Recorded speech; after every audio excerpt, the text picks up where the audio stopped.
नमस्कार दोस्तों, मैं हूं गुमनाम और आप सुन रहे हैं हॉरर कहानी, वो भी मेरी जुबानी। दोस्तों, आज की कहानी ट्रक ड्राइवर की है जिनका नाम शंकर लाल है। तो चलिए अब ये कहानी शंकर लाल के नजरिए से सुनते हैं। लेकिन उससे पहले आप लोग से एक शिकायत है। आप लोग स्टोरी को पूरा सुनते हैं लेकिन लाइक नहीं करते हैं। इस बार मैंने आप लोगों से बहुत उम्मीद लगाई है कि आप लोग अब की बार वीडियो को लाइक भी करेंगे और चैनल को सब्सक्राइब करके अपना सपोर्ट भी जरूर दिखाएंगे। तो अब ज्यादा समय नहीं लेते हैं, चलिए कहानी की शुरुआत करते हैं। मेरा नाम शंकर लाल है और मैं मध्य प्रदेश के होशंगाबाद के पास एक छोटे से गांव का रहने वाला हूं। पिछले 15 साल से ट्रक चला रहा हूं और अगर सीधी बात कहूं तो स्टीयरिंग ही मेरी जिंदगी बन चुकी है। गांव में खेती इतनी नहीं होती कि पूरा घर चल सके, इसलिए जवानी में ही शहर का रास्ता पकड़ लिया था। मेरे घर में माँ है, 2 छोटे बच्चे हैं और एक पत्नी जो हर सफर पर चुपचाप मेरे लिए रोटी बांध कर दे देती है। वह कभी नहीं पूछती कि मैं किस रास्ते से जाऊंगा, बस इतना ही कहती है, रात को ज्यादा मत चलाना। लेकिन ट्रक ड्राइवर के पास रास्ता चुनने का विकल्प कम ही होता है। इस बार कंपनी ने मुझे भोपाल से नागपुर के बीच का माल दिया था। रास्ता ऐसा था जो खेतों और घने जंगल के बीच से गुजरता है, जहां दिन में भी लोग कम दिखते हैं और रात को तो बस अंधेरा और खामोशी ही साथ रहती है। इस सफर में मेरे साथ एक नया लड़का था, नाम उसका दीपू। वह मेरे एक पुराने दोस्त का दूर का रिश्तेदार लगता था। बेरोजगारी ने उसे यहां ला खड़ा किया था। गांव में काम नहीं मिला, शहर में भी धक्के खाए तो आखिर क्लीनर बनकर मेरे साथ भेज दिया गया। यह दीपू का पहला लंबा हाईवे सफर था। उसके चेहरे पर साफ लिखा था कि उसका मन घबरा रहा है। कभी शीशे से बाहर देखता, कभी मुझसे बेकार की बातें करता, शायद डर को छुपाने के लिए। हम शाम के करीब भोपाल से निकले। सूरज धीरे धीरे खेतों के पीछे डूब रहा था। आसमान लाल और पीला हो गया था और हवा में मिट्टी की एक अजीब सी खुशबू घुली हुई थी। मैं चुपचाप गाड़ी चला रहा था। डीजल की आवाज, इंजन की घूमती हुई गुर्र गुर्र और सीधा हाईवे, ये सब मेरे लिए नॉर्मल था। थोड़ी देर बाद दीपू ने धीरे से पूछा, शंकर भैया, रात में यह रास्ता ठीक रहता है ना? मैंने बिना उसकी तरफ देखे कहा, हाईवे है, आदत पड़ जाती है। लेकिन सच यह था कि मुझे खुद यह रास्ता कभी पसंद नहीं आया। इस एरिया को लेकर मैंने पहले भी अजीब बातें सुनी थी। गांव वाले कहते थे कि रात को यहां कोई औरत दिखती है जो मदद मांगती है, पर मैं हमेशा इन बातों को गांव की अफवाह समझकर टाल देता था। रात धीरे धीरे गहरी होने लगी। हाईवे के दोनों तरफ खेतों का सिलसिला खत्म हो गया और घना जंगल शुरू हो गया। पेड़ इतने पास आ गए थे जैसे रास्ते को दबा रहे हों। हेडलाइट के अलावा कहीं कोई रोशनी नहीं थी। मोबाइल का सिग्नल कब का गायब हो चुका था। अचानक दीपू ने अपनी सीट सीधी की और बोला, भैया, आपको ठंड महसूस हो रही है क्या? मैंने ध्यान दिया। सच में हवा अचानक बहुत ठंडी हो गई थी। मैंने शीशा ऊपर कर दिया और रेडियो चलाने की कोशिश की, लेकिन रेडियो से सिर्फ सर्र सर्र की आवाज आ रही थी। तब मेरी नजर रोड के किनारे पड़ी। खेतों की मेंढ के पास, जंगल के बिल्कुल पास कुछ सफेद सा खड़ा हुआ था। मैंने अपनी आंखें सिकोड़ कर देखा। एक औरत थी, सफेद साड़ी, खुले बाल और चेहरा बिल्कुल धुंधला सा। उसने धीरे से हाथ उठाया, मदद मांगने के अंदाज में। मेरा पैर अपने आप ब्रेक पर आ गया। गाड़ी की स्पीड कम होने लगी। दीपू की सांस तेज हो गई। वह घबरा कर बोला, शंकर भैया, गाड़ी मत रोको। मां की बात दिमाग में गूंज उठी, रात के रास्ते से बच के चलाना। मैं फिर से औरत को देखने लगा और तब मेरी नजर उसके पैरों पर गई। उसके पैर जमीन को छू ही नहीं रहे थे। मेरा पूरा जिस्म सुन्न पड़ गया। स्टीयरिंग मेरे हाथ में कांप रही थी। औरत का सिर धीरे धीरे एक तरफ को झुकने लगा, जैसे गर्दन में हड्डी ही ना हो। तब मुझे एहसास हुआ कि यह कोई आम औरत नहीं है। ट्रक का इंजन अचानक भारी सा हो गया। गाड़ी और धीमी होने लगी, जैसे किसी ने पीछे से पकड़ लिया हो। और तब दीपू ने कांपती हुई आवाज में कहा, शंकर भैया, वह ट्रक के साथ चल रही है। मैंने साइड मिरर में देखा। सफेद साया हमारे ट्रक के बिल्कुल पास था और उस पल मुझे पक्का यकीन हो गया कि इस सुनसान हाईवे पर हम अकेले नहीं थे। जिसके बाद मैं ट्रक को तेज करने की कोशिश करता हूं और ऊपर वाले की कृपा से ट्रक तेज हो जाता है और अचानक से दीपू भी कहता है, भैया अब ऐसा महसूस हो रहा है कि हमारे पीछे जैसे कुछ भी नहीं है। और ट्रक नॉर्मल होकर आगे बढ़ने लगता है और मैं स्टीयरिंग को पकड़कर तेजी से ट्रक उस जंगल वाले रास्ते से बाहर निकाल लेता हूं और दीपू भी जंगल के चारों तरफ देख रहा होता है और वह थोड़ा डर गया था। इसलिए मैंने उससे कहा, दीपू तू सीट में नीचे झुक जा और खिड़की के विंडो को बंद कर ले। जिसके बाद मैंने भी ऊपर वाले का नाम लेते हुए ट्रक को आगे बढ़ाया और देखते ही देखते ये मनहूस जंगल पार हो गया और हम लोग लगभग सुबह के 9 बजे तक अपनी मंजिल पर पहुंच गए। और सारा माल डिलीवरी करने के बाद हमें वहां दिन के समय रुकना था क्योंकि हमें मालिक के लिए वहां के एक ट्रांसपोर्ट डिपार्टमेंट के बारे में कुछ जानकारी लेनी थी। इसलिए हम लोग वहां सारा दिन गुजारते हैं और शाम के 6 बजे मेरे मालिक का कॉल आता है और वह कहते हैं कि दीपू को कुछ दिनों के लिए यहीं रहना होगा और वह गांव वापस नहीं जाएगा। इसलिए मुझे अकेले ही ट्रक लेकर वापस अपनी मंजिल यानी गांव जाना था। इसीलिए मैं रात के 8 बजे ट्रक लेकर सफर पे निकल जाता हूं और देखते ही देखते हाईवे शुरू हो जाता है और गांव और टाउन पीछे छूट जाता है।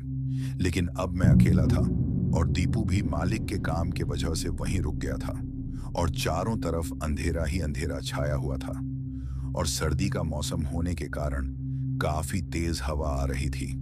इसीलिए मैं ट्रक के खिड़की को बंद कर देता हूं और ट्रक चलाने के ध्यान देता हूं। तभी रात के 11 बजे जब हाईवे भी पीछे छूट जाता है और जंगल वाला रास्ता शुरू हो जाता है, तब मुझे मेरी पत्नी का कॉल आता है और वह मुझे फोन पे जल्दी घर आने को बोलती है। इसीलिए मैं 2 बजे तक घर पहुंचने की कोशिश करता हूं, लेकिन जंगल का रास्ता काफी लंबा था, इसलिए सही समय में और जल्दी घर पहुंचने में अभी काफी मुश्किल लग रहा था। लेकिन तभी मेरे दिमाग में एक शॉर्टकट वाला रूट याद आता है जहां से मैं ट्रक लेकर आया था। लेकिन जो कुछ भी पिछली रात हमारे साथ इस जंगल में हुआ था, उसके बाद मैं भूल से भी उस कच्चे खेत वाले रास्ते में दोबारा नहीं जाना चाहता था। लेकिन मेरी पत्नी भी मुझे जल्दी घर बुला रही थी और मुझे नींद जैसा महसूस हो रहा था। इसलिए मैं सुकून से सोना चाहता था और उसके लिए मुझे जल्दी घर जाना होगा।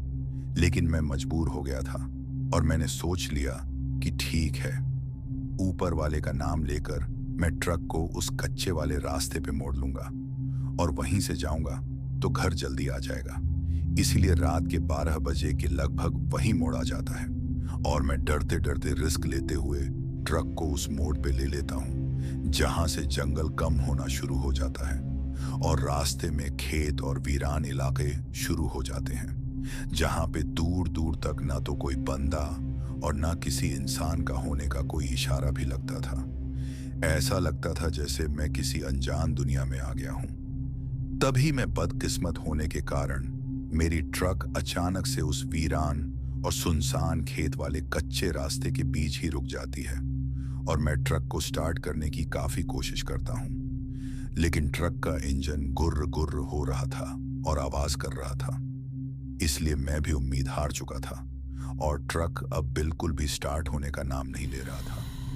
तभी अचानक से मुझे किसी के चलने की आवाज आती है और ऐसा महसूस होता है जैसे ट्रक के नजदीक कोई चलकर आ रहा है, लेकिन अंधेरा होने की वजह से सब कुछ काफी धुंधला नजर आ रहा था और मेरे माथे पे पसीना तक आ गया था। क्योंकि आप समझ सकते हो, अगर आप अकेले किसी वीरान रास्ते में फंस जाओ तो आपको कैसा महसूस होगा। लेकिन तभी मेरी नजर मेरे ट्रक के दूसरे सीट वाले खिड़की पे पड़ती है और मैं देखता हूं कि कोई इंसान जैसा मेरे खिड़की के बाहर से झांक रहा है और मैं डर जाता हूं और मेरी सांस तेज हो जाती है और मैं हिम्मत करते हुए कहता हूं, कौन है वहां, कौन बाहर से झांक रहा है। तभी एक बूढ़े चाचा जी की आवाज आती है और वह कहते हैं, अरे बेटा तुम डरो मत, मैं तो एक इंसान हूं और इस कच्चे रास्ते से थोड़ी देर दूर में मेरा एक घर है। मैं तो बस ये देख रहा था कि तुम्हारा ट्रक रुका हुआ क्यों है और इसके अंदर कौन है। जिसके बाद मैं कहता हूं कि आप यहां क्यों आए हो। तो बूढ़े चाचा जी कहते हैं, बेटा मैं अपने खेत में काम कर रहा था, तभी मुझे तुम्हारी ट्रक के इंजन की जोर जोर से आवाज आ रही थी, और रात के इस अंधेरे में सुनसान सड़क से इतनी आवाज आना मुझे कुछ गड़बड़ लगा, इसलिए मैं यहाँ आया हूँ, और अगर तुम चाहो तो मैं तुम्हारी कुछ मदद कर सकता हूँ। जिसे सुनकर मुझे थोड़ा डर और शक तो लगता है, लेकिन सिवाय बूढ़े चाचा जी के मदद के मेरे पास कोई दूसरा रास्ता भी नहीं था। और वैसे भी मैं इस वीरान खेत और घने पेड़ों से घिरे हुए कच्चे रास्ते में अकेले नहीं रुक सकता था। इसलिए मैंने बूढ़े चाचा जी की मदद को स्वीकार कर लिया, और ट्रक के चाबी को लेकर ट्रक को अच्छे से लॉक करके मैं बूढ़े चाचा जी के साथ कच्चे सड़क से थोड़ा आगे जाकर मुड़ जाता हूँ, जहाँ पे चाचा जी आगे आगे चल रहे थे और मैं पीछे पीछे खामोशी से टॉर्च लेकर चल रहा था। तभी मुझे सड़क के किनारे वाले झाड़ियों से कुछ अजीब सी सरसराहट जैसी आवाज आती है, और मैं पीछे मुड़कर देखने वाला होता हूँ। तभी बूढ़े चाचा जी मुझे रोकते हैं और कहते हैं, बेटा रुक जाओ, भूल से भी पीछे मत मुड़ना, बस चुपचाप मेरे साथ चलते रहो, और अगर तुम्हारे पास सिगरेट या कोई माचिस की तीली है तो उसे जलाओ क्यों, कि अगर आग जलेगी तो हम लोग सुरक्षित रहेंगे। जिस बात को सुनकर मैं घबरा जाता हूँ और मेरे मन में अजीब सोच आने लगती है कि आखिर ऐसा क्या है यहाँ जिससे हमें बचने के लिए आग जलाना होगा। लेकिन धीरे धीरे चलने के बाद चाचा जी मुझे लगभग 5 मिनट झाड़ियों और खेत के अंदर से जाने के बाद एक झोपड़ी जैसी थोड़ी अच्छी लगने वाली लकड़ी की घर में ले जाते हैं, और मेरे लिए जगह अनजान होने के कारण मैं थोड़ा घबराया हुआ भी था, क्योंकि इससे पहले मैं इस जगह पे नहीं आया था। और चाचा जी कहते हैं, बेटा ये मेरा घर है, तुम मेरे एक छोटे से कमरे में आज रात सो जाओ, और सुबह मैं तुम्हें पास वाले एक साइकिल बनाने वाले मैकेनिक के पास ले जाऊंगा, लेकिन वह ट्रक का भी काम जानता है, वह तुम्हारी मदद कर देगा, और भूल से भी अब बाहर मत निकलना। जिसके बाद चाचा जी कहते हैं, देखो बेटा मैं खेत में जा रहा हूँ, मेरा थोड़ा सा काम बाकी है, इसलिए अगर तुम्हें कहीं से कोई भी आवाज आए तो उस आवाज की तरफ मत जाना, और खामोशी से चुप रहना और सोने की कोशिश करो। जिसके बाद चाचा जी दरवाजा खोलकर बाहर चले जाते हैं, और वह मुझे अंदर से दरवाजा बंद करने को बोलते हैं, और मैं दरवाजा बंद करके खामोशी से जमीन पे बिछे मोटे से चटाई में लेट जाता हूँ और सोने की कोशिश करता हूँ। तभी अचानक से घर के छत के ऊपर वाले हिस्से से ऐसा महसूस होता है जैसे कोई मुझे झांक रहा है, और मुझे बहुत डर जैसा महसूस हो रहा था। मेरी आंख बंद तो हो गई थी, लेकिन दूर दूर दूर तक आंखों में नींद नहीं था, और मैं खुद को कोस रहा था कि मैं क्यों इस मनहूस जगह में आ गया हूँ, और पता नहीं यह कैसी जगह है। तभी अचानक से पायल जैसी आवाज आती है, और ऐसा महसूस होता है जैसे छत से भागते हुए कोई नीचे उतरा है और दरवाजे के पास खड़ा हो गया है। तभी मेरी नजर दरवाजे के पास जाती है, और मैं देखता हूं कि बाहर से कोई दरवाजा अंदर की तरफ खोलने के लिए धक्का दे रहा है, और यह सब देखकर मेरी ऐसी हालत हो रही थी जैसे मैं डर से थरथरा रहा था। लेकिन मैं हिम्मत करके एक जगह खामोशी से बैठा हुआ था। तभी अचानक से घर के अंदर एक छोटे से गोदाम वाले रूम के अंदर से किसी लड़की की आवाज सुनाई देती है, जो पहले कहती है, मेरी मदद करो, मेरी मदद करो, मुझे कोई बाहर निकालो, मुझे उस बूढ़े चाचा जी ने कैद कर दिया है, मुझे बचाओ। और वह दर्द भरी आवाज में रोने लगती है और चिल्लाती है। लेकिन मैं चाचा जी की बात को याद रखते हुए खुद को कंट्रोल कर रहा था, लेकिन मेरा दिल काफी कमजोर है और नाजुक है, इसीलिए मैं किसी की दर्द को सुनकर बर्दाश्त नहीं कर पाता हूँ। और मैं उस लड़की को दर्द भरी आवाज सुनकर तेजी से जाता हूँ और पहले बाहर जाने वाला दरवाजा खोल देता हूँ, और उसके बाद जिस गोदाम से उस लड़की को आवाज आ रही थी उसे भी खोलकर मैं अपने छोटे से कमरे में आकर बैठ जाता हूँ और एक छेद से झांकने लगता हूँ। तो ऐसा लगता है जैसे कोई परछाई जैसी चीज गेट खोलकर बाहर निकल गई है, और मैं अंधेरा होने के कारण समझ नहीं पाता हूँ। लेकिन जैसे ही वह लड़की या जो भी चीज बाहर जाती है, अचानक से आसपास के जानवर, गायें, बकरियां और कुत्ते चिल्लाने लगते हैं। भौंकने लगते हैं, जैसे कोई ऐसी चीज उन्हें नजर आ रही है जो उनके लिए जानलेवा हो।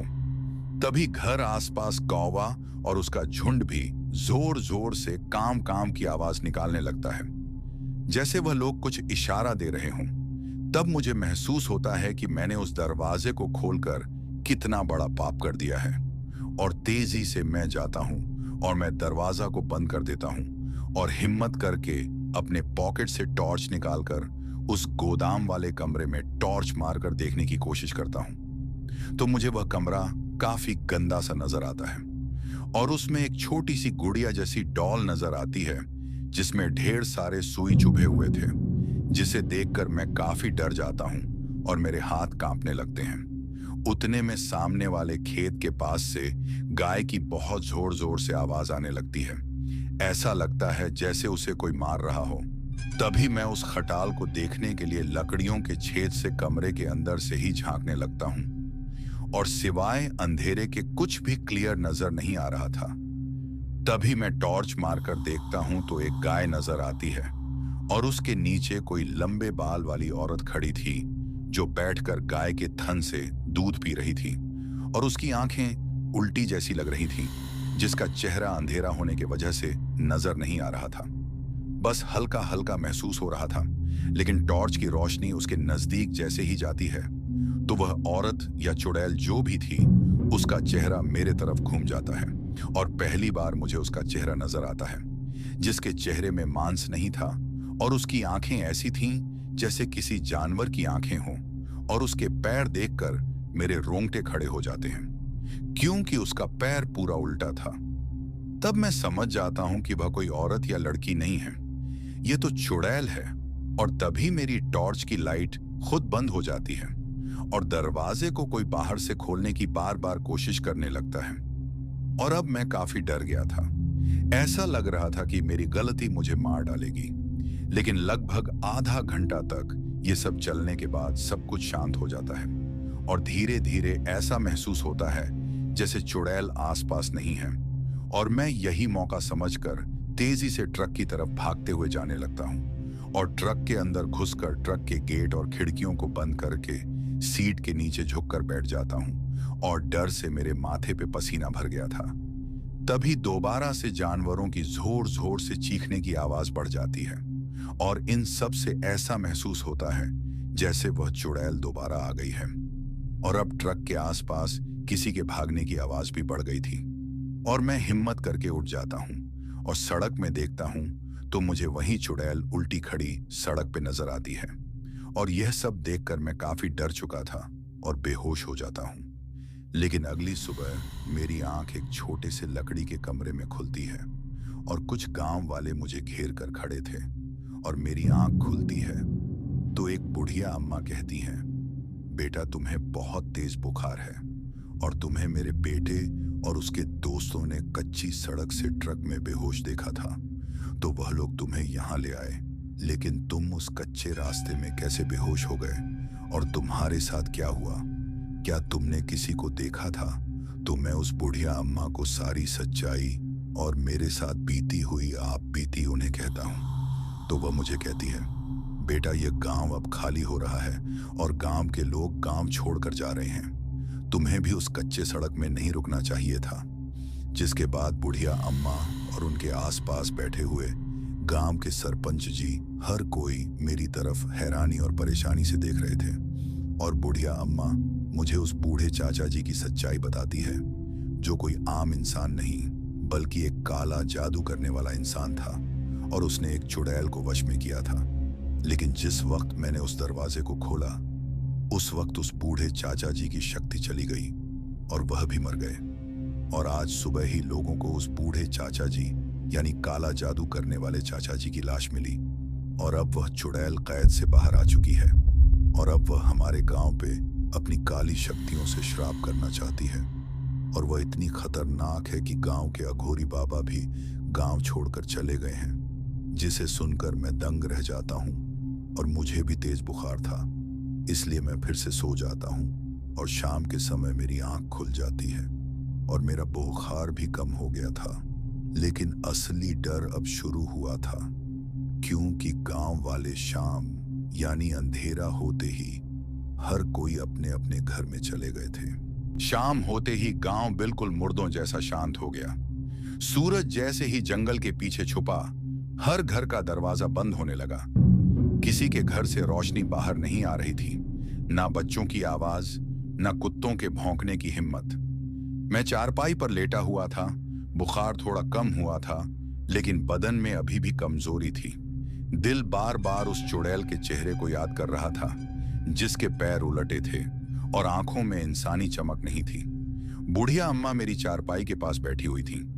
उनके हाथ में दिया था जो बार बार हवा से कांप रहा था। मैंने धीरे से पूछा, अम्मा, अगर चुड़ैल इतनी खतरनाक है तो गांव वाले कुछ करते क्यों नहीं? बुढ़िया अम्मा ने गहरी सांस ली, फिर इधर उधर देखा जैसे दीवारों के भी कान हों। फिर बहुत धीरे बोली, बेटा, करने वाला एक ही था। मैंने आंखें खोल दी। कौन? अम्मा ने दिया जमीन पर रख दिया और बोली, अघोरी बाबा। मेरा दिल जोर से धड़क उठा। अम्मा बोली, इस जंगल के बीच एक पुराना श्मशान है, वहीं एक छोटा सा मंदिर और गुफा है, वहीं रहता था वह अघोरी। सरपंच जी भी पास आ गए और बोले, बाबा ने ही सालों पहले इस चुड़ैल को बांध कर रखा था। उस बूढ़े काला जादू वाले के जाने के बाद सिर्फ वही था जो उसे रोक सकता था। मेरे मुंह से निकल गया। अम्मा ने आंखें झुका ली। पिछले 3 दिन से बाबा दिखे नहीं। मेरे बदन में ठंडी लहर दौड़ गई। सरपंच जी बोले, अगर बाबा जिंदा है तो सिर्फ वही तुम्हें बचा सकता है शंकर, क्योंकि चुड़ैल ने तुम्हें देख लिया है। मैं कुछ बोल नहीं पाया। रात गहरी होती जा रही थी। तभी एक जवान लड़का चुपके से मेरे पास आया और धीरे से बोला, भैया, मैं बाबा तक जाने का रास्ता जानता हूं। मैं उसे देखता रह गया। बुढ़िया अम्मा जोर से बोली, पागल है क्या? वह रास्ता, वही कच्ची जंगल वाली सड़क है। मेरा दिल डूब गया। वही रास्ता जहां से सब शुरू हुआ था। लेकिन मेरे पास अब कोई और रास्ता नहीं था। गांव में रुकना मतलब रात को मरना। मैंने हिम्मत जोड़कर कहा, मैं जाऊंगा। रात के करीब 10 बजे मैं, वह जवान लड़का और एक लालटेन लेकर गांव के बाहर निकले। जैसे ही हम जंगल के करीब आए, हवा और ठंडी हो गई। पेड़ों से अजीब सी सांसें लेने जैसी आवाज आ रही थी। जवान लड़का बोला, यहीं से आगे मैं नहीं जाऊंगा। मैं अकेला रह गया। मैंने ऊपर वाले का नाम लिया और श्मशान की तरफ बढ़ने लगा। जमीन पर हड्डी के टुकड़े थे, जली हुई लकड़ी और पुराने नींबू मिर्ची लटके हुए थे। तभी मुझे आवाज आई, कौन?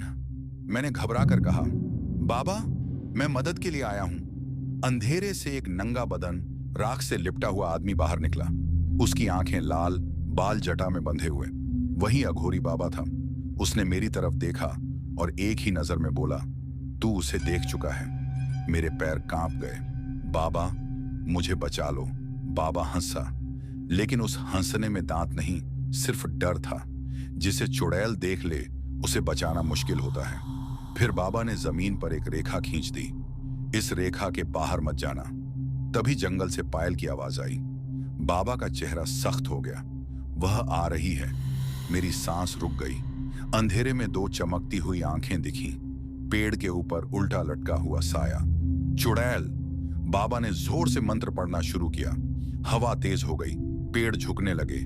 चुड़ैल चीखी, ऐसी आवाज जैसे एक साथ कई औरतें रो रही हों। बाबा चिल्लाया, शंकर लाल, अगर जिंदा रहना चाहता है तो याद रख, सुबह होने से पहले तुझे गांव छोड़ना होगा, वरना यह तुझे अपना बना लेगी। तभी चुड़ैल ने बाबा की तरफ झपट्टा मारा और अगले ही पल सब कुछ अंधेरा हो गया। जब मेरी आंख खुली, मैं श्मशान के बाहर पड़ा था। सूरज निकल रहा था। बाबा गायब था। सिर्फ जमीन पर राख में लिखा था, गांव मत रुकना। और दूर जंगल के अंदर किसी के हंसने की आवाज आ रही थी। सुबह की पहली रोशनी गांव पर पड़ी, लेकिन रोशनी के साथ सुकून नहीं आया।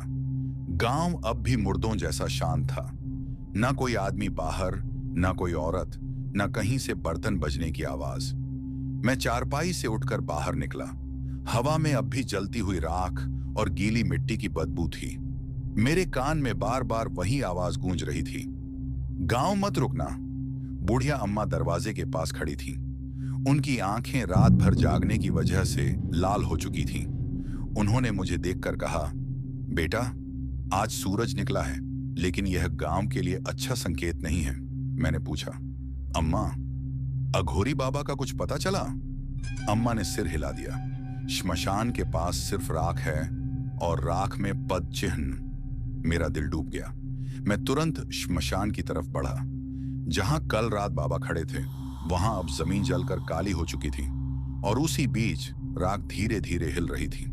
मैं पीछे हट गया। हवा अचानक तेज हो गई, पेड़ चर्रा चर्रा करने लगे और फिर राख के बीच से दो हाथ बाहर निकले।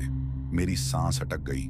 धीरे धीरे एक शरीर उठा, वही जटाधारी, वही राख से लिपटा बदन, लेकिन अब उसकी आंखें बिल्कुल काली थीं। अघोरी बाबा वापस आ चुके थे, लेकिन वह जिंदा नहीं लग रहे थे। उनकी आवाज जब निकली तो जैसे जमीन के अंदर से आ रही हो। शंकर लाल, मैंने कांपते अंडरस्कोर टॉगल हुए कहा। बाबा, आप जिंदा हो? बाबा हंसे, लेकिन उस हंसने में जीवन नहीं था। मैं अब जीवित नहीं हूं, न मृत, मैं बंधन हूं। उन्होंने अपनी उंगली जंगल की तरफ उठाई। दूर पेड़ों के बीच मुझे उल्टा साया हिलता हुआ दिखा। वह पूरी तरह मुक्त हो चुकी है, बाबा बोले। गांव, जंगल, हाईवे, सब उसका क्षेत्र बन चुका है। मैंने घबराकर कहा, फिर उपाय क्या है बाबा? बाबा ने जमीन पर एक घेरा बनाया। उस घेरे के बीच काले रंग का चूना, हड्डी के टुकड़े और सूखे फूल रख दिए। बलि, यह शब्द मेरे सीने पर पत्थर बनकर गिरा। बाबा, किसकी बलि? अघोरी बाबा ने मेरी आंखों में देखा, सीधा, निर्दयी। तेरी। मेरे पैरों तले जमीन खिसक गई। बाबा, मेरी बीवी, मेरे बच्चे। इस चुड़ैल को रोकने के लिए इंसान का शरीर नहीं, उसकी जिंदगी का रास्ता चाहिए। तू ड्राइवर है, रास्ते तेरा खून पहचानते हैं। मुझे याद आया कैसे जंगल, हाईवे, कच्ची सड़क, सब ने मुझे घेरा था, जैसे किस्मत मुझे यहीं ला रही थी। तभी जंगल से दीपू की आवाज आई, शंकर भाई। मेरा दिल फट गया। दीपू? पेड़ों के बीच से दीपू बाहर निकला, लेकिन उसकी आंखें खाली थीं, चेहरा पीला, पैर जमीन पर घिसते हुए। बाबा ने धीरे से कहा, वह तेरा बोझ है, जब तक तू जिंदा है वह भी बंधा रहेगा। दीपू ने मेरी तरफ हाथ बढ़ाया। भैया, घर चलो। उस पल मुझे समझ आ गया कि अगर मैंने मना किया तो गांव ही नहीं, हर आने जाने वाला ट्रक इस जंगल में फंस जाएगा। मैंने आंखें बंद की। मां का चेहरा याद आया, पत्नी की आवाज, बच्चों की हंसी, और मैंने हां में सिर हिला दिया। अघोरी बाबा ने मंत्र शुरू किया। जमीन कांपने लगी, हवा चीखने लगी, चुड़ैल की आवाज घूम घूम कर आने लगी। यह मेरी जमीन है, बाबा ने चिल्लाया। अपनी जगह लौट जा। अचानक अंधेरा छा गया। जब आंख खुली तो मैं हाईवे पर खड़ा था। मेरा ट्रक मेरे सामने था, इंजन बंद, सब कुछ शांत। दूर गांव की तरफ देखा तो सिर्फ जंगल था। गांव जैसे कभी था ही नहीं। मेरे सीने पर एक काला निशान था, उल्टे पैर जैसा, और तब मुझे महसूस हुआ मैं सांस ले रहा हूं, लेकिन जिंदा जैसे पहले जैसा नहीं हूं। आज भी लोग कहते हैं मध्य प्रदेश के उस जंगल हाईवे पर रात के वक्त एक ट्रक ड्राइवर दिख जाता है, जो मदद मांगता नहीं, सिर्फ देखकर मुस्कुराता है। मैं हाईवे पर खड़ा था। सुबह की हल्की रोशनी फैल चुकी थी, लेकिन मेरे अंदर अंधेरा और गहरा हो गया था। सीने पर जो उल्टा पैर जैसा काला निशान था, वह धीरे धीरे जलने लगा। ऐसा लग रहा था जैसे किसी ने अंदर से आग लगा दी हो। मैंने ट्रक स्टार्ट किया। इंजन एक झटके में चल पड़ा, लेकिन आवाज पहले जैसी साफ नहीं थी। जैसे इंजन भी जानता हो कि मैं अब वही आदमी नहीं रहा जो इस रास्ते पर पहले चला करता था। हाईवे से थोड़ी दूर आते ही मुझे पहली बार महसूस हुआ कुछ गलत है। हवा चल रही थी, लेकिन पेड़ हिल नहीं रहे थे। बर्ड्स की आवाज गायब थी, और सबसे अजीब बात, मेरा निशान हर किलोमीटर के साथ और ज्यादा दर्द देने लगा। तब मुझे अघोरी बाबा की आवाज याद आई, बलि पूरी जिंदगी की होती है, सिर्फ शरीर की नहीं। मेरा गला सूख गया। मतलब बलि अधूरी थी। उसी वक्त डैशबोर्ड पर रखा हुआ मेरा मोबाइल खुद ब खुद ऑन हो गया। स्क्रीन पर कोई नंबर नहीं, सिर्फ एक शब्द लिखा था, वापस। मेरे हाथ कांप गए। मैंने मोबाइल बंद कर दिया, लेकिन उसी पल रोड के बीच एक सफेद साया दिखा। मैंने ब्रेक मारा। वही सफेद साड़ी, वही खुले बाल। इस बार वह सीधी खड़ी थी, लेकिन उसके पैर अब भी उल्टे थे। चुड़ैल। उसने हंसी, लेकिन होंठ नहीं हिले। आवाज सीधे मेरे दिमाग के अंदर आई, शंकर लाल, तुझे तो छोड़ दिया था, पर गांव ने मुझे भूखा छोड़ दिया। मैंने आंखें बंद कर ली। बाबा ने कहा था तू बंध चुकी है। चुड़ैल का चेहरा धीरे धीरे पास आने लगा। बंधन टूट चुका है, तेरी बलि अधूरी थी, और अब सिर्फ जंगल नहीं, शहर भी मेरा होगा। उसी पल मुझे शहर का नजारा दिखा। बड़ी सड़कें, बसें, लोग, और हर सिग्नल पर एक सफेद साया। मेरी सांस रुकने लगी। तू शहर में नहीं जा सकती, चुड़ैल हंसी। जंगल में मुझे पहचान थी, शहर में सिर्फ भीड़ है। अचानक ट्रक के शीशे पर किसी ने नाखून से खरोंच डाली। चीख चीख। मैंने स्टीयरिंग पकड़कर ट्रक भगा दिया। स्पीड 80, 90, पर साइड मिरर में वह साया साथ साथ भाग रहा था। तभी रेडियो ऑन हो गया और दीपू की आवाज आई, शंकर भाई, आपने दरवाजा खोल दिया था, अब हम सब बंधन में हैं। मेरा दिमाग फटने लगा। दीपू तू मर चुका है। रेडियो से हंसने की आवाज आई, मरना सिर्फ शरीर का होता है भैया। ट्रक शहर की बाउंड्री पर पहुंच गया। बोर्ड लगा था, शहर में आपका स्वागत है। और जैसे ही मैं शहर में घुसा, मेरा निशान पूरी तरह काला हो गया। रोड के दोनों तरफ लोग चल रहे थे, लेकिन उनके साए उल्टा पड़ रहे थे। मैंने चिल्लाना चाहा, लेकिन आवाज नहीं निकली। चुड़ैल अब मेरे सामने थी, बिल्कुल पास। उसकी आंखें अब बिल्कुल इंसानी लग रही थीं। अब या तो तू पूरी बलि बनेगा, वो बोली, या फिर मेरी मदद करेगा। मदद? मेरी आवाज टूट रही थी। लोग मुझे देखेंगे, मुझ पर भरोसा करेंगे, और जब शहर भी जंगल बन जाएगा, तब तू आजाद होगा। मुझे समझ आ गया, अगर मैं मना करता तो शहर का हर मासूम इंसान इस अंधेरे का हिस्सा बन जाता। मैंने आंखें बंद की और धीरे से बोला, मैं तेरा रास्ता नहीं बनूंगा, पर मैं तुझे रोकूंगा। उस पल मेरा सीना जल उठा, निशान से धुआं निकला। चुड़ैल चीखी। पहली बार उसकी आवाज में दर्द था। शहर की बिजली गुल हो गई, अंधेरा छा गया, और जब रोशनी वापस आई, मैं हाईवे पर अकेला खड़ा था। ट्रक बंद था, शहर बिल्कुल सामान्य। लोग कुछ जानते ही नहीं थे कि रात में उनके शहर के किनारे क्या होने वाला था। पर मुझे पता था यह अंत नहीं था, क्योंकि मेरे निशान ने अब भी चलना बंद नहीं किया था। और दूर हाईवे पर एक और ट्रक रुक रहा था। शहर सामान्य लग रहा था। सुबह के वक्त गाड़ियों का शोर, लोग ऑफिस जा रहे थे, चाय की टपरी पर भीड़ थी। अगर कोई मुझे देखता तो उसे लगता मैं भी बाकी ट्रक ड्राइवरों जैसा ही हूं। लेकिन मेरे सीने का काला निशान अब भी कपड़ों के अंदर जल रहा था। मैं जानता था चुड़ैल शहर में आ चुकी है। रात होते ही मैं अपना ट्रक शहर के किनारे एक खाली जगह पर खड़ा करके बाहर निकला। हवा में अजीब सी सर्दी थी, जबकि मौसम गर्म था। उसी वक्त मेरा मोबाइल वाइब्रेट हुआ। Missing case alert. एक लड़की, आयु 22, लास्ट लोकेशन बस स्टैंड के पास। मेरा दिल बैठ सा गया। बस स्टैंड, भीड़ वाली जगह, इसका मतलब वो शुरू कर चुकी है। मैं खुद से बोला। रात के 11 बजे मैं बस स्टैंड पहुंच गया। पुलिस टेप लगी हुई थी। 2 कांस्टेबल बातें कर रहे थे। सीसीटीवी में कुछ क्लियर नहीं दिख रहा, एक बोला। बस एक उल्टा साया, दूसरा धीरे से बोला। मेरी रीढ़ की हड्डी ठंडी हो गई। मैं चुपचाप वहां से हट गया। तभी मुझे महसूस हुआ कोई मुझे देख रहा है।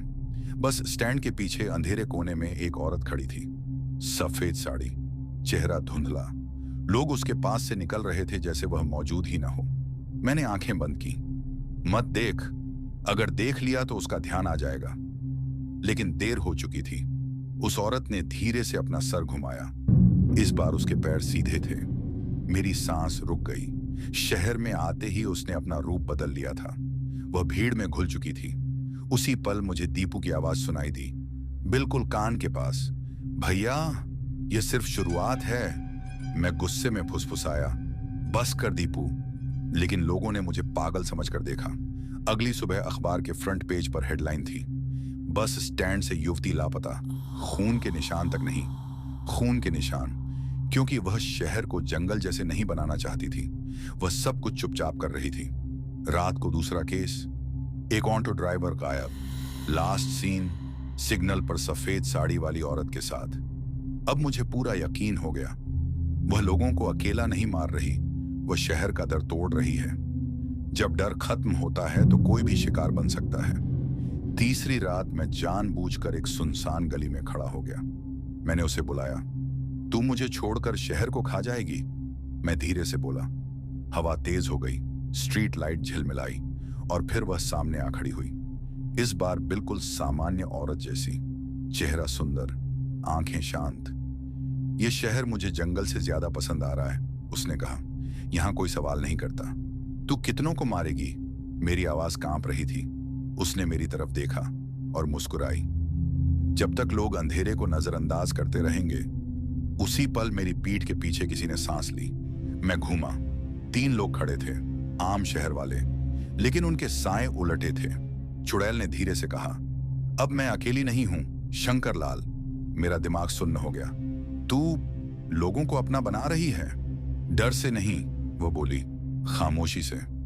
अगले ही पल स्ट्रीट लाइट बुझ गई। जब रोशनी वापस आई तो मैं अकेला खड़ा था। गली खाली थी, पर मुझे पता था शहर अब महफूज नहीं रहा। और सबसे डरावनी बात, मेरा निशान पहली बार थोड़ा शांत हो गया था, जैसे वह कह रहा हो, यह लड़ाई अब सिर्फ चुड़ैल से नहीं, इंसानों से भी है। दूर कहीं पुलिस सायरन बज रही थी और शहर की नींद टूट चुकी थी। मेरी आंख शाम के लगभग 6:30 बजे खुली। सूरज ढल रहा था। आसमान का रंग लाल और पीला सा हो चुका था, जैसे खून को पानी में घोला जा रहा हो। गांव में एक अजीब सी खामोशी थी, ना बच्चों की आवाज, ना गाय बकरी की, सिर्फ हवा जो पेड़ों के पत्तों से टकराकर सांसें लेने जैसी आवाज कर रही थी। मैं उठकर बाहर आया। पूरा गांव जैसे अंदर से बंद हो चुका था। हर घर के दरवाजे बंद, खिड़कियों पर कपड़ा लटका हुआ, कहीं दिया नहीं जल रहा था। बुढ़िया अम्मा ने सुबह जो कहा था वो मेरे कान में गूंज रहा था, बेटा, रात अब इंसानों की नहीं रही। तभी दूर से कुत्ते के रोने की आवाज आई, पर यह भौंकना नहीं था, यह रोना था, दर्द भरा। और फिर अचानक सब चुप। उसके बाद मंदिर की घंटी अपने आप बज उठी। ना कोई पुजारी, ना कोई इंसान। मेरा दिल जोर जोर से धड़कने लगा। उस रात मैं सोया नहीं, पर मेरी आंख बंद होते ही सपना शुरू हो जाता था। मैं देखता हूं, वही कच्चा रास्ता, वही खेत, और बीच में वो चुड़ैल। पर इस बार वो मुझे देखकर मुस्कुराई। उसकी आवाज सीधे दिमाग के अंदर गूंजती, शंकर लाल, तूने दरवाजा खोला, अब हर दरवाजा मेरा है। मैं चिल्लाना चाहता था, पर आवाज नहीं निकल रही थी। पसीने में भीगकर मेरी आंख खुली और तब मैंने देखा मेरी खिड़की के बाहर मेरा ही साया उल्टा खड़ा था। मैंने आंख झपकी, साया गायब। तब मुझे समझ आया, रात सिर्फ शुरू हुई है। अगली सुबह गांव के पास वाले शहर से खबर आई, जू के सारे जानवर सुबह जिंदा मिले, पर उनकी आंखें नहीं थीं। रात में रेलवे कॉलोनी का एक पूरा ब्लॉक खाली, ना लाश, ना खून, बस कपड़े। पुलिस ने कहा मैस हिस्टीरिया है, पर उसी रात शहर के हॉस्पिटल के बाहर 3 एम्बुलेंस खड़ी मिली, इंजन ऑन, ड्राइवर गायब। सीसीटीवी में सिर्फ इतना दिखा, एक औरत जैसी परछाई जो उल्टा चल रही थी। तीसरी रात से गांव और शहर दोनों में एक नया कानून चलने लगा। सूरज ढलने के बाद बाहर निकले तो वापस आने की उम्मीद मत रखना। पुलिस ने नाइट पेट्रोल बढ़ाई। 2 जीप जंगल साइड गई, सिर्फ एक वापस आई। उस जीप के शीशे के अंदर उंगलियों के निशान थे। बाहर की तरफ से रेडियो पर आखिरी आवाज आई, सर, यह हवा सांस ले रही है। उसके बाद स्टैटिक। मैं महसूस कर रहा था कि चुड़ैल सबको नहीं मार रही, वो चुन रही थी और मुझे बार बार सपनों में बुला रही थी। बुढ़िया अम्मा ने मुझे पकड़कर कहा, बेटा, जिसे चुड़ैल बुलाए या तो वह उसका अंत बनेगा या उसका दरवाजा। मेरे सीने पर जहां उस रात पसीना जमा होता था, वहां अब जला हुआ निशान बन गया था। रात के 12 बजे शहर की पूरी बिजली चली गई। अंधेरे में सिर्फ एक आवाज गूंज रही थी, पायल की। उस रात लोगों ने देखा, चुड़ैल अब छुपकर नहीं, सड़क पर चल रही है, उलटे पैर, खुले बाल, और जहां से गुजरती वहां जिंदगी खत्म। गांव के अघोरी बाबा सामान बांधकर भाग गए। पुलिस हेडक्वार्टर बंद, और उस अंधेरे में सिर्फ एक बात सच थी, ये जगह अब उसकी हो चुकी है और मुझे अब फैसला लेना होगा। उस रात जब पूरा शहर अंधेरे में डूबा हुआ था, मैं बुढ़िया अम्मा के घर के बाहर चुपचाप खड़ा था। हवा ठंडी थी, लेकिन मेरी पीठ पर पसीना बह रहा था। मंदिर के घंटे बंद थे, पर फिर भी मुझे लग रहा था जैसे कहीं दूर कोई घंटी बज रही हो, बहुत धीमी, जैसे जमीन के नीचे से। बुढ़िया अम्मा ने मुझे देखा और बिना कुछ बोले अंदर आने का इशारा किया। कमरा छोटा था, दिया जल रहा था। दिए की लौ सीधी नहीं थी, टेढ़ी, कांपती हुई। अम्मा ने कहा, बेटा, जो तुम देख रहे हो वह नया नहीं है, ये कहानी हम सबसे पुरानी है। मैंने पूछा, अम्मा, वो चुड़ैल कौन है? अम्मा ने अपनी आंखें बंद की और बोलना शुरू किया। इस गांव का नाम पहले कुछ और था, अम्मा बोली। यहां सिर्फ खेत थे और कुछ जंगल। उस वक्त एक औरत यहां रहती थी, नाम था कौशल्या।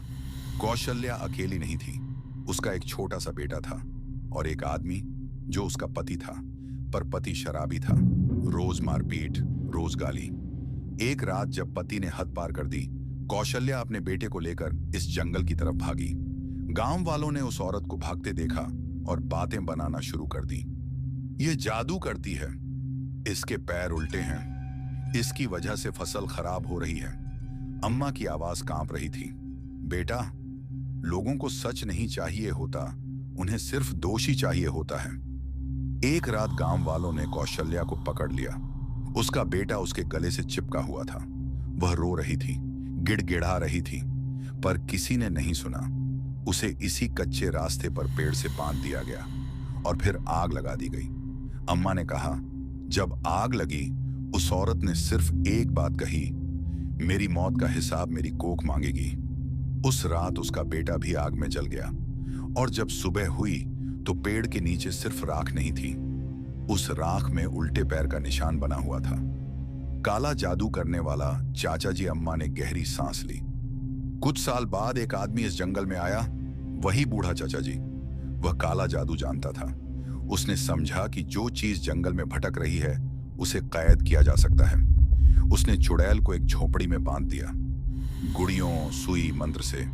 पर बेटा, जो शक्ति मां की कोख से निकली हो उसे ज्यादा दिन बांधा नहीं जा सकता। जब तुमने दरवाजा खोला, उसका बंधन टूट गया और चाचा जी उस रात ही मर गया। मैं पूरी तरह सुन्न हो चुका था। मैंने पूछा, पर अम्मा, वो सबको क्यों मार रही है? अम्मा ने मेरी तरफ देखा। उस नजर में दया नहीं, सच था। बेटा, वो मार नहीं रही, वो ले जा रही है। वो अपनी दुनिया बना रही है, जहां मां और बच्चे को कोई अलग नहीं करेगा। मुझे याद आया, जानवरों की आंखें, लोगों के सिर्फ कपड़े। अम्मा बोली, उसकी दुनिया में आंखों की जरूरत नहीं होती। और फिर वो सच जो मुझे तोड़ गया। अम्मा ने धीरे से कहा, बेटा शंकर, उसने तुझे इसलिए चुना क्योंकि तू उस रात भागा नहीं। तू रुक गया, तू डरा, पर भागा नहीं। वो तुझे अपना गवाह बनाना चाहती है। मेरे सीने का निशान जलने लगा। बाहर से पायल की आवाज आई, दिया बुझ गया। अम्मा ने कहा, अब वो चुप नहीं रहेगी, अब रात सिर्फ उसकी होगी। और उसी पल बाहर से किसी ने मेरे नाम से पुकारा, शंकर लाल। उस आवाज में मां का दर्द था और मौत का बुलावा। उस रात के बाद सब कुछ बदल गया। पहली बार जो लोग गायब हुए उनमें बच्चे भी शामिल थे। सुबह का वक्त था, सूरज निकल चुका था, लेकिन शहर और गांव दोनों पर एक अजीब सा बोझ छाया हुआ था, जैसे रोशनी होने के बाद भी अंधेरा चिपका हुआ हो। मैं मंदिर के पास खड़ा था जब एक औरत अपने घर से चीखती हुई बाहर निकली। उसके बाल बिखरे हुए थे, आंखें लाल और आवाज ऐसी जैसे गले से नहीं, सीने से निकल रही हो। मेरा बेटा नहीं मिल रहा। उसके पीछे पीछे और भी लोग निकले, किसी का बेटा, किसी की बेटी। कहीं दरवाजा टूटा हुआ नहीं था, कहीं खून नहीं था, कहीं चीखने की आवाज नहीं आई थी रात में। बस बिस्तर पर पड़ा हुआ एक खिलौना। गांव के स्कूल के बाहर 4 चप्पल मिली, अलग अलग साइज की, पर सब पर गीली मिट्टी के निशान थे, उल्टे पैर के। मेरा सीना भर आया। मुझे याद आ गया कौशल्या का बेटा, जो उस रात आग में जल गया था।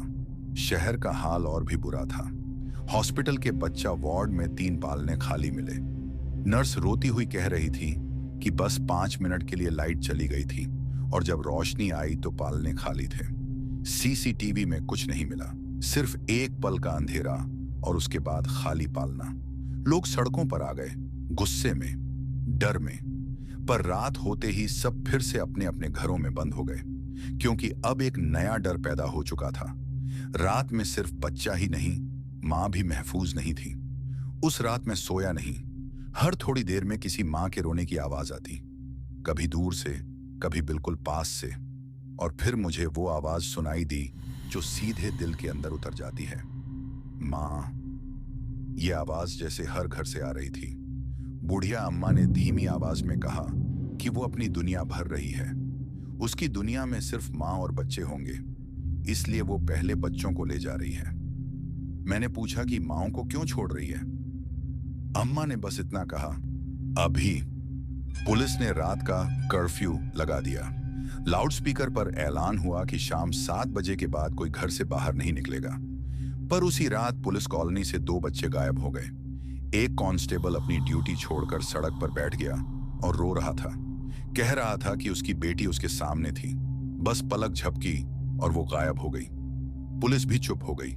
केस फाइलें बंद होने लगी। मीडिया को शहर छोड़ने को कहा गया। यह सब अब इंसानों के बस का नहीं रहा था। उसी रात मुझे फिर सपना आया। मैं एक बड़े मैदान में खड़ा था। हर तरफ बच्चे थे। वो हंस रहे थे, खेल रहे थे, पर उनकी आंखें मेरी तरफ नहीं थीं। सब एक ही जगह देख रहे थे। वहां वो खड़ी थी। इस बार उसके चेहरे पर गुस्सा नहीं था, ममता थी। उसने मुझे देखा और कहा कि इन बच्चों को कोई नहीं जलाएगा, कोई अलग नहीं करेगा। यह उसकी दुनिया है। मैं चीख कर उठा। मेरे कान में अब भी बच्चों की हंसी गूंज रही थी। अगली सुबह गांव के बाहर एक पेड़ के नीचे सब बच्चों के खिलौने रखे मिले। बीच में मिट्टी का छोटा सा घर बना हुआ था। उस घर के बाहर सिर्फ एक शब्द लिखा था, मां। बुढ़िया अम्मा ने कहा कि जब मां अपनी औलाद वापस लेने निकलती है तो पूरी दुनिया का कानून किसी काम का नहीं रहता। और उस पल मुझे समझ आ गया कि रात अब सिर्फ शुरू हुई है। उस रात जब गांव और शहर दोनों में अंधेरा फैल चुका था, मैं अकेला बुढ़िया अम्मा के घर के बाहर खड़ा था।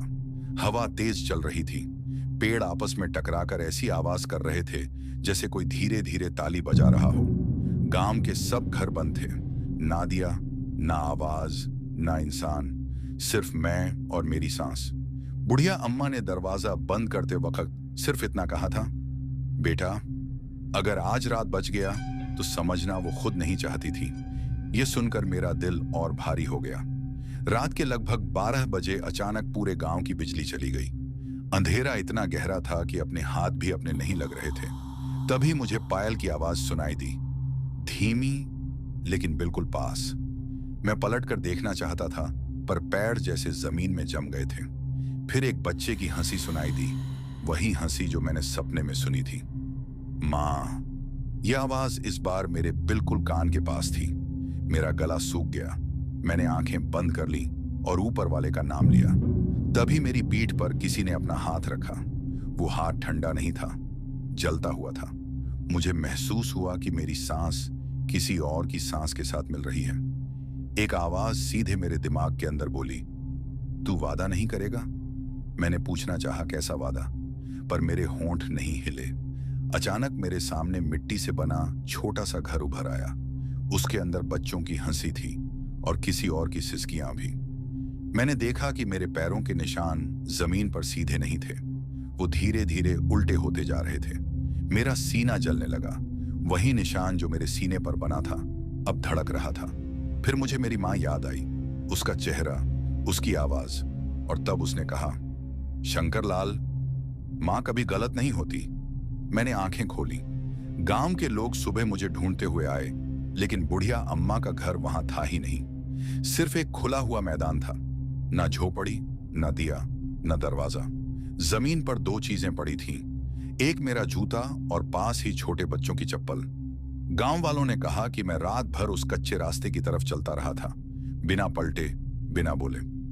शहर से खबर आई कि उस रात के बाद बच्चों का गायब होना अचानक बंद हो गया। पर उसके बदले रात के समय किसी आदमी के रोने की आवाज गांव और शहर के बीच सुनाई देने लगी। कहते हैं वो आवाज कहती है, मां, अब मैं भी यही हूं। आज भी जब उस कच्चे रास्ते से कोई ट्रक गुजरता है तो लोग कहते हैं कि ड्राइवर को स्टीयरिंग के पास दो साए दिखाई देते हैं। एक उल्टा खड़ा होता है और दूसरा स्टीयरिंग पकड़कर कहीं दूर उस अंधेरे में ले जा रहा होता है जहां से कोई कभी पूरा वापस नहीं आता। और मैं सच में जिंदा हूं या नहीं, यह सवाल आज तक किसी ने नहीं पूछा। बस रात में जब हवा चलती है तो खेत और जंगल के बीच एक ही बात गूंजती है, रात अब भी उसकी है। तो मेरे प्यारे दोस्तों, आज की ये डरावनी और सच्ची कहानी खत्म होती है, लेकिन मैं इस चैनल में आप लोगों के लिए हर दिन एक अनोखी और सच्ची ट्रक ड्राइवर की आप बीती और कहानी लेकर आता हूं। लेकिन आप लोगों से मेरी एक रिक्वेस्ट है, प्लीज हमें सपोर्ट करने के लिए हमारे इस वीडियो को लाइक करके चैनल को सब्सक्राइब कर लीजिए। और अगर आप भी अपना नाम नेक्स्ट वीडियो में अनाउंस करवाना चाहते हो तो इस वीडियो के कमेंट सेक्शन में अपना नाम लिख दीजिए। और हम लोग मिलते हैं नेक्स्ट वीडियो में एक नए और डरावनी कहानी के साथ। तब तक अलविदा।